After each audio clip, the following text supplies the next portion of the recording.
going on, dudes? This is Pip Surfer again with another daily update for the Cowabunga system.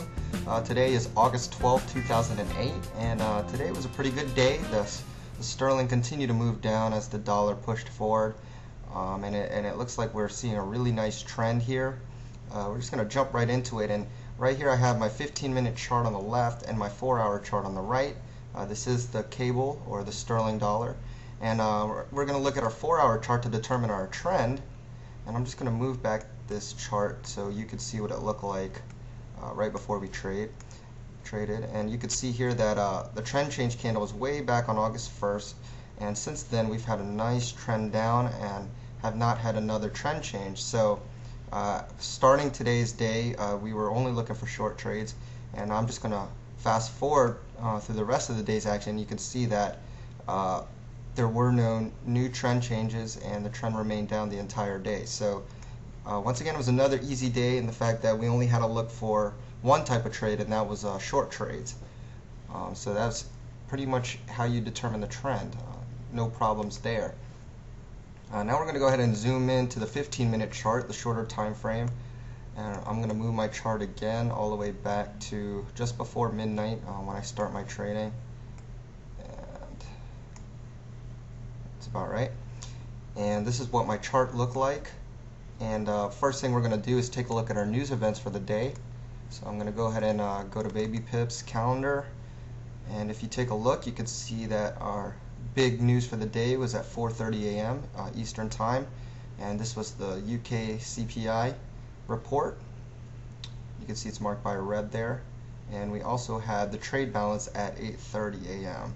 Alright, so those were the two news events that we were looking for. So 4:30 and 8:30 a.m. And now we're ready to trade. So I'm just going to go forward one candle at a time. Remember, this is a 15-minute chart, so each candle represents 15 minutes of the day.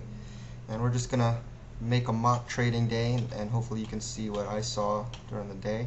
And here we already had the sterling moving down, so you can see that the price was already moving down without us in the trade.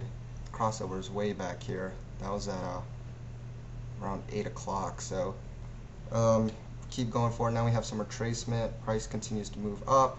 Here we have a cross up. Price is moving. Here you can see a big spiky candle, and well, would you know that's 4:30 candle, the news candle. It's the UK CPI, so no trades there.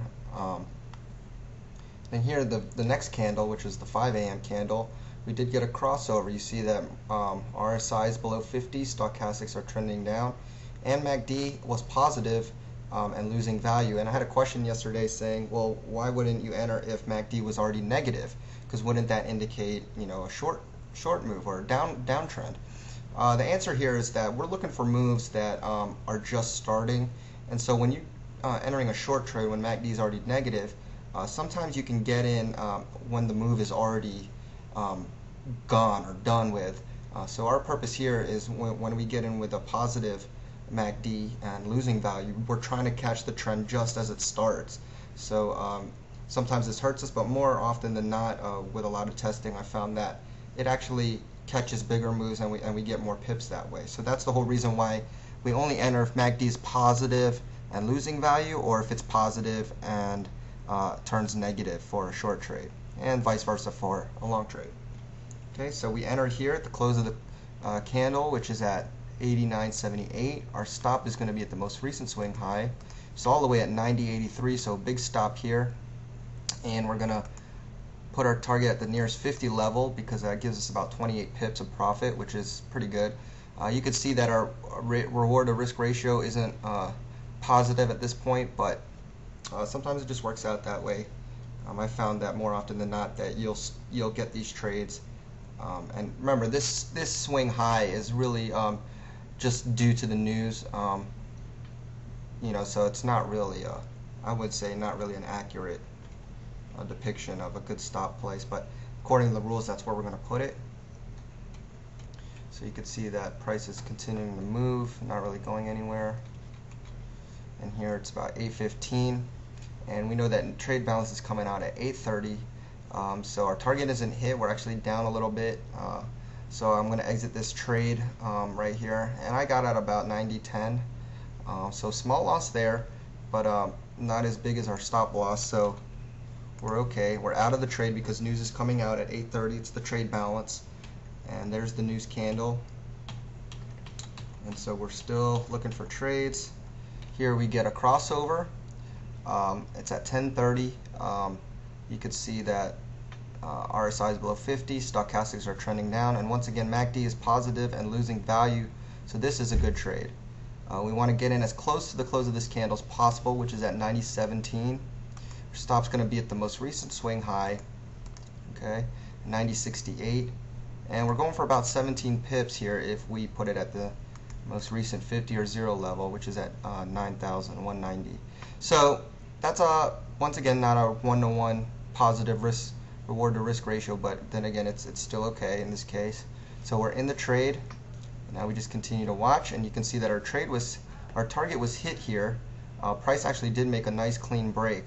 The price got all the way down to 89.86. So what we're going to do is take partial profit if you're trading multiple lots, or move your stop here to 9,190 right here, and then go for the next 50 level. Okay, so you can see here that the price actually spiked up to 9,190. So depending on how tight you put your stop, if you put it right at 190 or if you put it a little over 190, then you're still in or you're not. I was taken out of this trade, but you can see that you would have gotten taken out eventually. And that was pretty much the end of the day. So once again, we kind of broke even here, had a small loss and a small win at the same time. So not too bad. Against we're just evening out here, not really going anywhere as far as returns or losses, just kind of maintaining, and that's good. That's a good thing. You don't ever want to slide back in your account. You just kind of want to, kind of stay stagnant if you can, and then catch those big moves. So that's kind of this style of trading, is just kind of maintaining until you catch a really good move. So that was pretty much it for today. Hope you had a good trading day. Hope you guys saw the same things as I did, or if not, hopefully you're learning more each and every day, and I hope these video updates are helping. But that's pretty much it. I'll see you all tomorrow, and have a good day.